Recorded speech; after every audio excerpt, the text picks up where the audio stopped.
Dios les bendiga en esta mañana, mis amados hermanos. Damos gracias al Señor por poder estar compartiendo la palabra en el día de hoy. Queremos darle la bienvenida y queremos estar comenzando el estudio de la palabra en el libro de los Hechos de los Apóstoles, capítulo número 6. Dice así la palabra del Señor: en aquellos días, como creciera el número de los discípulos, hubo murmuración de los griegos contra los hebreos de que las viudas de aquellos eran desatendidas en la distribución diaria. Entonces los 12 convocaron a la multitud de los discípulos y dijeron: no es justo que nosotros dejemos la palabra de Dios para servir a las mesas. Buscad pues, hermanos, de entre vosotros 7 varones de buen testimonio, llenos del Espíritu Santo y de sabiduría, a quienes encarguemos de este trabajo. Y nosotros persistiremos en la oración y en el ministerio de la palabra. Tengamos un momento de oración. Padre Santo, gracias por tener este tiempo en este día. Gracias por tu palabra. Ayúdanos, Señor, para poder meditar en ella y que el reto, Señor, que tú pones sobre cada uno de tus hijos, Señor, podamos asumirlo, Señor, con gozo y sabiendo, Dios eterno, de que tú, Dios eterno, has hecho mucho más por nosotros. En tus manos dejamos esta palabra, en el nombre de Jesús. Amén. Hoy vamos a estar compartiendo la palabra bajo el título La Escuela de Servicio. Decidir qué hacer para servir en la obra de Dios es una duda que muchos tienen. Ser un discípulo de Cristo simplemente debería poner en nosotros un fuego interior, como ocurría con Jeremías, capítulo 20, verso 9. Dice: y dije, no me acordaré más de él, ni hablaré más en su nombre. No obstante, había en mi corazón como un fuego ardiente, metido en mis huesos. Traté de sufrirlo y no pude. De hecho, ¿qué pasa cuando esto no ocurre? Debemos movernos a buscar de Dios para que Él pueda poner lo que nos falta.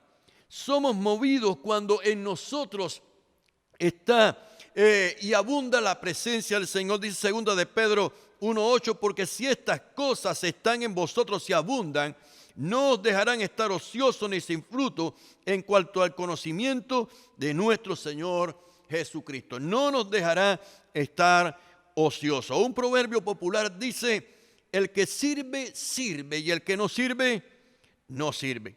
Ahora, el mayor servicio de Jesús a los que le seguían y a cada uno de nosotros fue salvarnos, dando su vida por nosotros, también sanarles de sus enfermedades, pero también les sirvió de muchas otras maneras. Las prioridades que podamos tener siempre decidirán en qué gastamos nuestras fuerzas y recursos. Jesús tuvo bien clara sus prioridades. En Juan 13, del 3 al 5 dice: sabiendo Jesús que el Padre le había dado todas las cosas en las manos y que había salido de Dios y a Dios iba, se levantó de la cena y se quitó su manto, y tomando una toalla se la ciñó. Luego puso agua en un lebrillo y comenzó a lavar los pies de los discípulos y a enjugarlos con la toalla con que estaba ceñido. Ahora, la humillación que representan algún tipo de trabajo no le gusta a muchas personas, pero Jesús aclaró acerca de la vida cristiana y dice en Lucas 22, del 25 al 26: pero Él les dijo: los reyes de las naciones se enseñorean de ellas, y los que sobre ellas tienen autoridad son llamados bienhechores. Mas no así vosotros, sino sea el mayor entre vosotros como el más joven, y el que dirige como el que sirve. Jesús es el más grande, pero también el que mayor servicio ha dado. Él sirvió hasta dar su vida. Ahora, nuestra historia de hoy, lo que hemos leído en la palabra hoy, ¿por qué era tan importante servir a las viudas? ¿Por qué estaban desatendidas algunas viudas?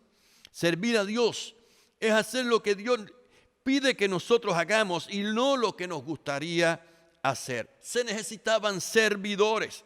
Dice en Juan capítulo 6, a partir del verso número 5, cuando hablaron de buscar hombres que se ocuparan de las mesas y del servicio, dice: agradó la propuesta a toda la multitud y eligieron a Esteban, varón lleno de fe y del Espíritu Santo, a Felipe, a Prócaro, a Nicanor, a Timón, a Parmenas y a Nicolás, prosélito de Antioquía, a los cuales presentaron ante los apóstoles, quienes orando les impusieron las manos.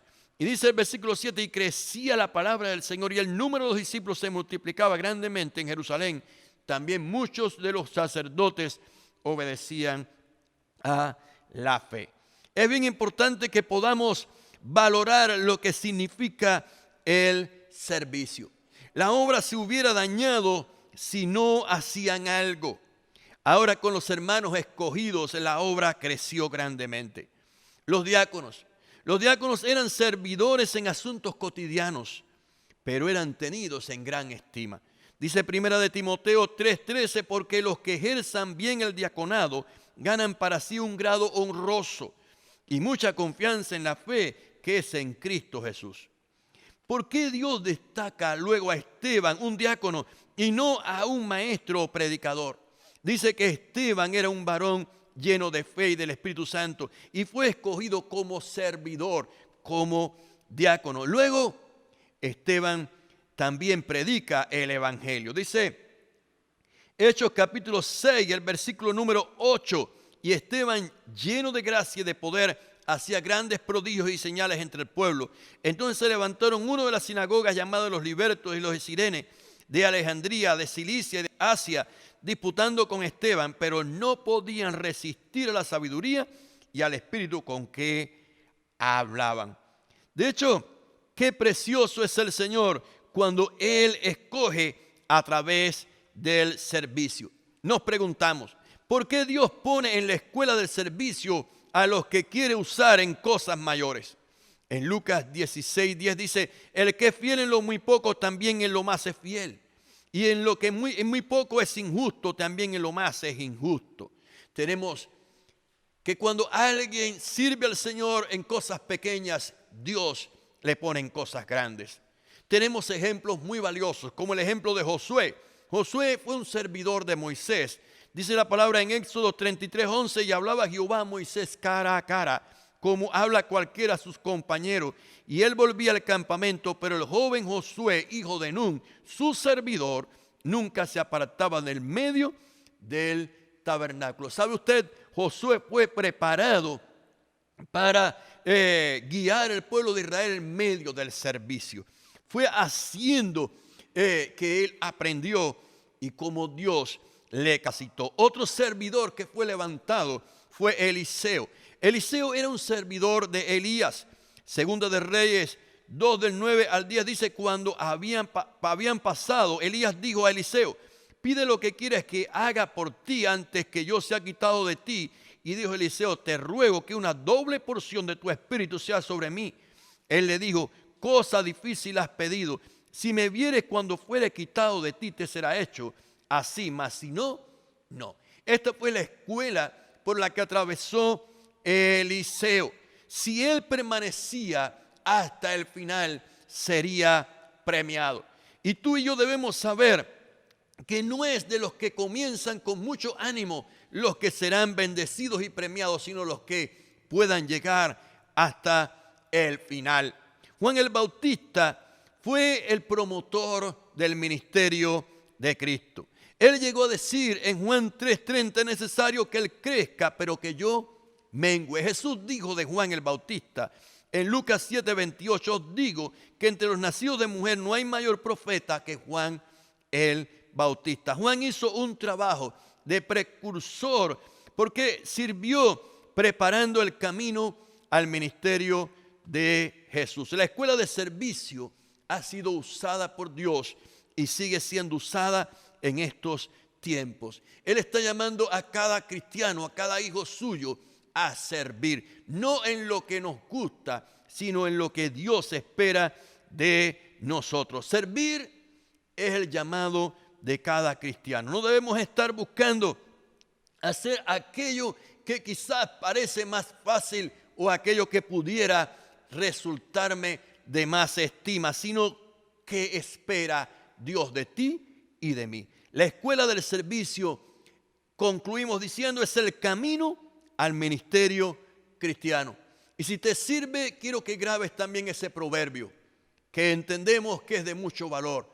Y dice, el que sirve, sirve, y el que no sirve, no sirve. Y eso significa que el que sirve vale, y el que no sirve no vale mucho. Porque en el Señor quien sirve es el mayor. Por lo tanto, le pidamos al Señor, Señor, ¿qué quieres que yo haga? Y nos dispongamos a hacerlo. Tengamos un momento de oración. Padre Santo, gracias. Gracias por tu palabra, Señor. Tu palabra, Señor, no volverá a ti vacía, sino que hará la obra para la cual tú la has enviado. Te ruego, Señor, que tú puedas incentivar a cada uno de tus hijos en el servicio, porque sabemos, Dios Santo, que hay una bendición espiritual bien preciosa para aquellos que podamos valorar cada detalle en la que honremos tu nombre, sirviéndote en lo cotidiano, para que sobre mucho tú nos puedas poner. Señor, en tus manos quedamos, en el nombre de Jesús. Amén. Que tu servicio al Señor valga la pena. Que tu amor por el Señor sea lo suficiente, que puedas aún hacer aquellos trabajos que parecieran no ser tan honrosos, pero muy valiosos para el Señor. Dios te bendiga, mi amado hermano y hermana.